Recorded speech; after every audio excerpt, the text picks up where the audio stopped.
What is up, Pyromaniacs? Pyrostasis here, and today we're going to be taking a look at Black Desert Online. This is a game that you guys have noticed there's probably a lot of guides on my channel that you're seeing, so obviously it's a game that I am enjoying currently. But some of you guys have probably been here for a while, you know that I'm usually not the biggest MMO fan, and you might be wondering, why the hell are you playing this? Well, Black Desert Online is a little different than your traditional MMO. It does have some similarities to, you know, things like ArcAge or Terra, but it's also got some really nice sandbox elements in it, and it does have some alternatives. For instance, this character right here, I've got almost, what was that, 27 hours played. That's a lot of hours played, especially to level 17, but you got to realize the majority of my time has been spent doing crafting and such along those lines. So don't panic with this number and this and be like, oh my god, it's a grind, because it really isn't that bad of a grind. Now, it is an MMO, so in MMOs you are going to have some grinds. That's just the way MMOs work, and this is an Asian MMO, so probably going to be a little bit more grindy in some aspects than others. It does have a quest system. You'll notice right now I am walking, my hands are completely off the keyboard right now. This is the auto pathing system. You can see that giant beam of light off in the distance, and that's where I'm headed. I can cancel out at any time, and I can just press T again and my character will walk back over there. It is a really nice feature because you can go anywhere in the game world even if you haven't discovered it yet. So I think, maybe not. No, I guess you do have to discover it. No? Yeah. Some of the places that are on like the edge, I guess you can get to. But like this over here, no, it'll even let me go here. Interesting. So yeah, I guess you can go basically anywhere in the game world. The other interesting thing is it does seem like the game is based on families. This is an Asian, and I don't mean that in an insult, but it is an Asian theme that comes in some of these games. If you've ever played Granado Espinosa, I think it's the way you pronounce it, it had a family. And a lot of the stuff that you did in that game, basically you had one character which was your family, and then you had a bunch of different characters that you could play, but they were all still basically your family. So in this, I had not gone down to this area right here. Where is it? Where's Heidel? This is Heidel here. My archer has only been so far as this place right here. My wizard has been all the way down in here, but my archer has never stepped foot in here. Because my wizard has explored this, my archer gets the benefit, which is really nice. It does allow you to basically have your crafting characters and then have your PvP or PvE characters, and you don't necessarily have to have them coincide. It gives you multiple play styles, which is really the heart of the reason this game is so cool, is because you do have those different play styles. Now, I do want to show you guys just a little bit of combat, so we're going to go ahead and set this. Let's see, where's the imp? Yeah, we'll go back to the quarry. We'll go back to the quarry. So we're gonna go ahead and start that walking, and we're gonna let it do over and do its thing. All right, so let's talk about the crafting side of the game. You're gonna see all these little nodes, these little points of interest, these little arrows that come up out of the ground. These little arrows that you're seeing here, they are basically, well, they're called nodes. So basically, consider them like connect the dots, and you're gonna notice that they all have little beams that come back to it, which means this one is connected to this one, it's connected to this one, it's connected to this one, but it is not connected to these two. However, you can connect this one to this one roundabout by connecting here. Same thing with this one. It is connected to here, but at the moment I haven't discovered this one's connection. It could be connected to here, could be connected to here, could be connected to another node that I don't see. These are very important in trade because you can take items that you can get, so like from here, and you can bring them all the way over to here, and you can sell them for a greater profit than you could sell them, let's say, here. So the trading aspect of things, it's not necessarily a player-to-player trading system. It is more a player-to-environment trading system. Think of it like the NPCs in a certain area of town need a certain thing, and you're delivering that. So you can actually hook up different things, and depending on the amount of product that you're moving versus other people's moving, you know, you can actually crash a market, so to speak. And I don't know if you can actually crash the market, but you can actually diminish the market. So, for instance, you know, you may not make as much You know, if there's a lot of people doing the same trade route as you, or you can make more if not as many people are doing a trade route. And you can see this whole time my character is running all by herself and I don't have to do anything. Think of this kind of as replacing like World of Warcraft's flight paths and things like that. There are horses. I don't currently have one. I'm hoping to get one soon. I do have a boat, which I'll probably show you guys. I haven't actually done anything with the boat yet. I have it, just built it, but I haven't done anything with it. Now let's look at the crafting system real quick before we get too much further. You're gonna notice down here in the bottom left, these are all of the crafting abilities. You have gathering, processing, cooking, alchemy, training, fishing, hunting, trade, and farming. Farming, obviously planting and growing of crops. Trade is taking these products that maybe you gather or that you farm or that you produce or that you, like if you fish, or maybe you just buy from a trader. You know, you can buy from one side of the world, sell to the other, sell from one town to another, et cetera, et cetera. Anytime you do that, you get trade EXP. I don't know if it's based on profit or just the transaction itself. Hunting, I'm not quite sure what hunting is. Fishing, obviously, you get a pole, you go out, stand in the water, fish. Great way to make money. I have a couple fishing guides on my channel right now. Early on, you can make a lot of money with fishing. Training, not sure what that is. Alchemy, probably potions. Cooking is processing food in a variety of different ways. I use it for making beer to keep my workers in stamina, which I'll show you guys here in a minute. Processing is refining different ingredients. So mainly I've been using it to turn copper ore into copper shards and eventually into copper ingots. And then gathering is obviously gathering up different resources. Now, all of these different resources that you get, you can make, or you can put to use yourself, or you can sell them on the marketplace, which we'll kind of get into in a little bit. But before we go too much further, let me show you guys the combat system. And this is one of the really cool features of the game. So for instance, right here, if I just press left click, I'm going to start shooting my bow. If I hold S while left clicking, I'm doing a power attack. If I hold A, I will sidestep from these guys. So while they're trying to attack me, I'm going to be kind of getting some distance from them. And all of these can kind of combo in a variety of different ways. Now I'm trying to find some more guys so I can show off some more moves. This is basically launch week. So there's a whole hell of a lot of people playing, and some of the areas can be kind of difficult to get some stuff on. Now right there, you'll notice that I did a special attack and briefly something flared up.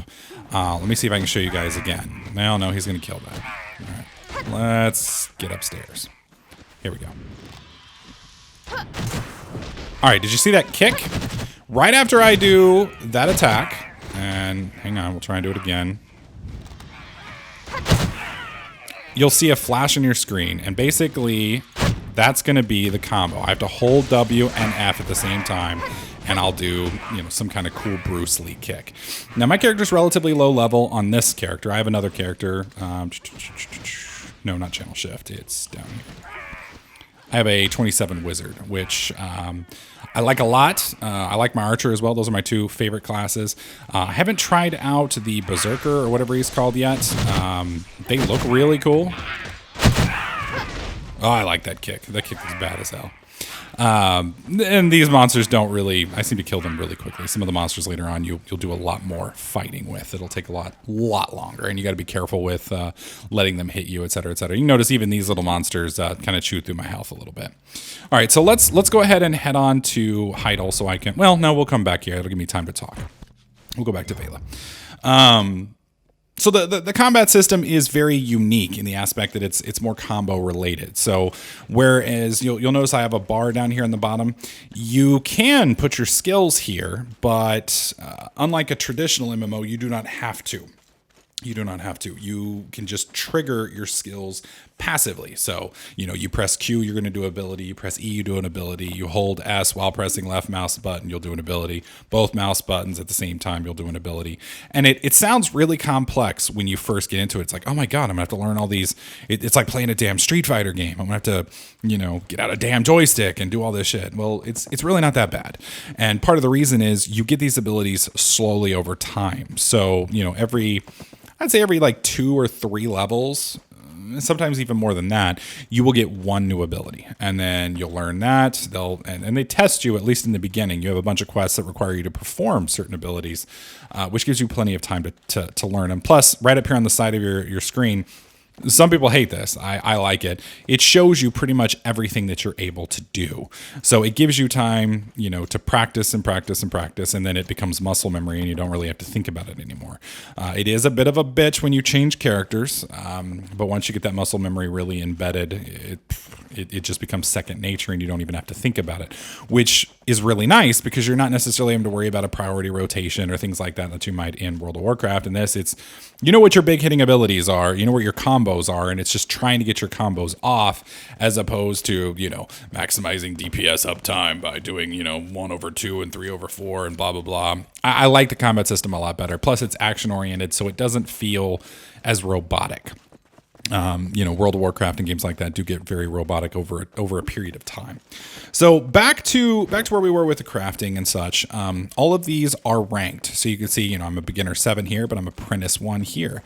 Well, if you pull up the rankings here, you can see every single one of these abilities plus wealth and growth up here, and you can see who the number 1 person is on your server and basically the top 30. So if we go to fishing, you can see for me to get on the top 30 list, I'd have to be apprentice 4.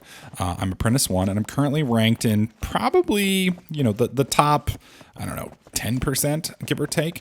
Whereas if we click over here in gathering, I'm a B. If we do alchemy, I'm, way down here. And you can kind of see where all of the stuff ranks out. So it's kind of an interesting way to track yourself. If you are one of the top 30, and I don't know if it's in the top 30, I've only seen people in like the top 5, and I'm trying to find somebody as we're running through. But if you are one of the top 5 or so, then you will have a little icon above your head that shows the setup. And I'm trying to find somebody, but I guess there's not anybody here. So, oh well. Wait, there we go. See those? He's 2. Top 1, top 3? No, top 1, top 2. I'm not sure. What looks like alchemy and farming. So he's an alchemist. He's going to be probably growing his own plants. Then he breaks them down into something and goes from there.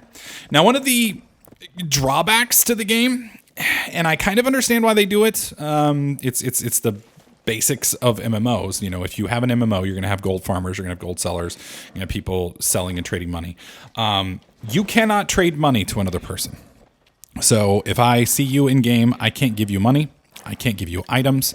I can't do any of that. Nothing. It's set the way it's set. So I cannot give you any cash, which kind of sucked because I was doing the crafting thing and I was going to help JJ out by hooking him up with some stuff because I had almost $1 million and I couldn't give it to him. I was able to give it to my alt, but I wasn't able to give it to him. And at first it kind of sucked, but then I realized we've been playing this whole time and I haven't seen a single gold seller. I haven't seen a single gold farmer, and there's a reason for that.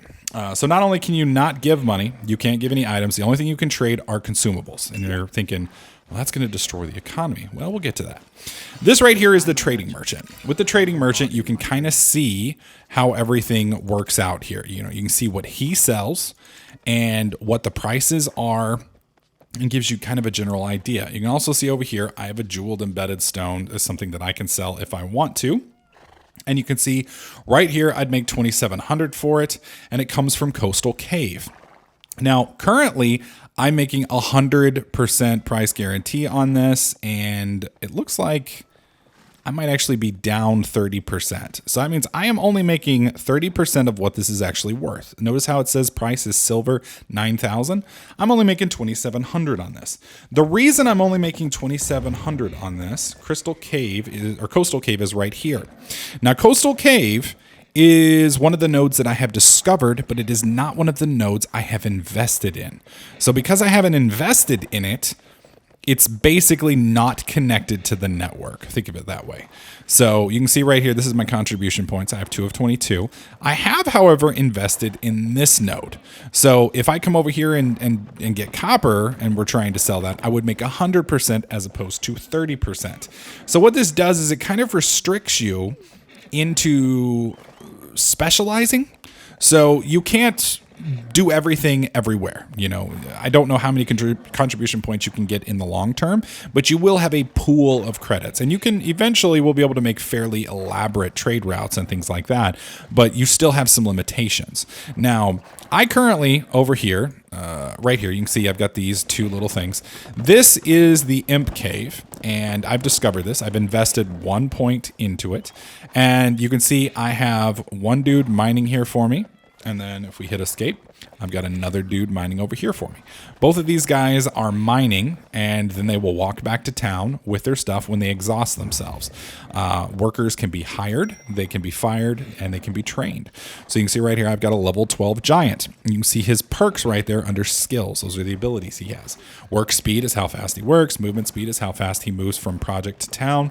Luck, I'm assuming, gives his chances of success. And stamina is his ability to do a job. So basically, every time he does a job, it takes 1 stamina. So for instance, he has 25 stamina, but if we drop down to our goblin, he has 8. So you can see that the goblin is going to get tired a lot faster than the giant. However, the goblin has almost twice the giant's work speed. So we're looking at 66 versus 30. In fact, he does almost have, well, not quite. That would be 70 as opposed to 66. So it's pretty close. So giants are going to be slow, but long term. And the goblins are going to be fast, but require a lot of maintenance.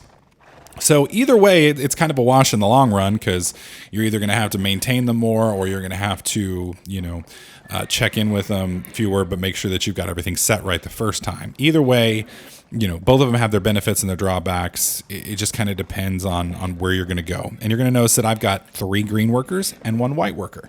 The green workers are an upgrade in quality. So the white worker he's garbage. The green workers are decent, and you can actually get artisan and amazing workers. And all of that is based on like a loot system where you go to a hiring merchant and you say, hey, I'd like to hire somebody. And he takes some of your energy up here.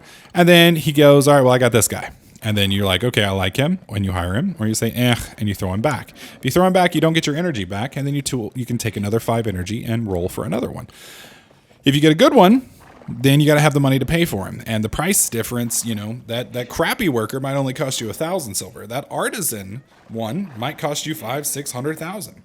So you got to make sure you have the funding for them, and then you've got to be able to actually lodge these guys, which is, while I'm currently based in Vela. Now you're going to notice we've got blue houses, we've got gray houses, and we've got white houses.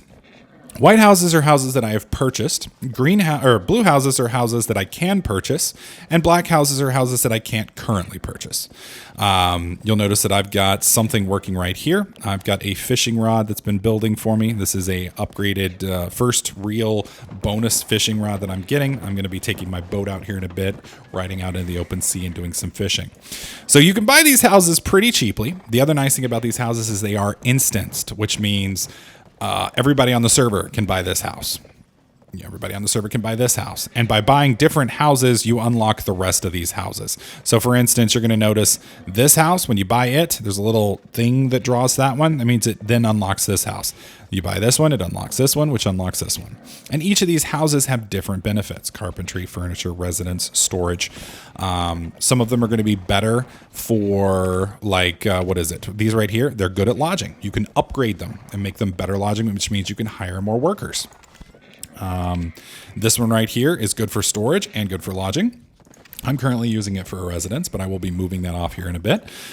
This one right here could be storage. It could be a horse ranch. So the different houses, depending on what specializations you decide to go into, you're going to want to reconfigure your little city here. And every city, as far as I know, has these.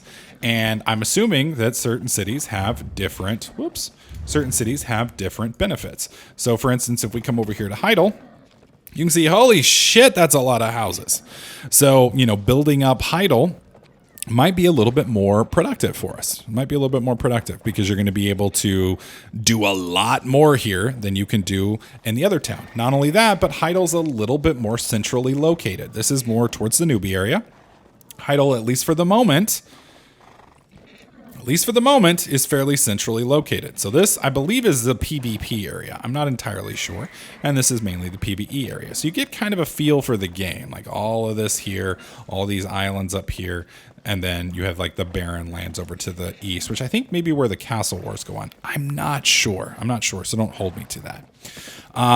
So that's kind of the way the game works. You know, you go out, you get your nodes, you do, you know, some trading specializations, you link them up, you build up your industrial empire, you trade with other people.